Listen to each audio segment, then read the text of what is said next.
ഇന്ന് രാത്രി നീ തിരിച്ചറിയേണ്ട വളരെ പ്രധാനപ്പെട്ട ഒരു സത്യം, ഞാൻ ദൈവത്തിന്റെ മുമ്പിൽ ഔദാര്യത്തിന് വേണ്ടി കൈനീട്ടി നിൽക്കേണ്ട ഒരു ഭിക്ഷക്കാരനല്ല.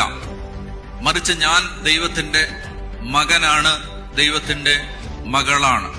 നിങ്ങൾക്ക് ജീവിതത്തിൽ ഭയം തോന്നുമ്പോൾ, നിങ്ങൾ ജീവിതത്തിൽ തകർന്നു എന്ന് ചിന്തിക്കുന്ന സമയത്ത്, നിങ്ങൾക്ക് ജീവിതത്തിൽ ഒരു വഴിയും ഒരു ഗതിയും പരഗതിയും തുറന്നു കിട്ടാതിരിക്കുന്ന സമയത്ത്, 4 വഴിക്ക് നിന്നും നിങ്ങൾ അപ്പാടെ നിങ്ങളെ ചൂഴ്ന്നു നിൽക്കുന്ന മഹാപ്രതിസന്ധികളുടെ അഗ്നിച്ചൂളകൾക്ക് നടുവിൽ വെന്തെരിഞ്ഞ് ഭസ്മമായി ഇല്ലാതാകുമെന്ന് നിങ്ങൾക്ക് തോന്നുന്ന അത്രയും നിസ്സഹായമായ സാഹചര്യത്തിന്റെ നടുത്തളത്തിൽ ഒന്നും ചെയ്യാൻ പറ്റാതെ നിൽക്കുന്ന സമയത്ത് ഒരു ദൈവ പൈതല് ജീവിതത്തിൽ തിരിച്ചറിയേണ്ട ഏറ്റവും പ്രധാനപ്പെട്ട സത്യമാണ്, ഞാൻ എവിടെ നിന്നോ വലിഞ്ഞു വഴി തെറ്റി വലിഞ്ഞു കയറി വന്ന ഒരു പരദേശിയോ അപരിചിതനോ അനാഥനോ അഗതിയോ ആലംബഹീനനോ ആശ്രയമറ്റവനോ അല്ല.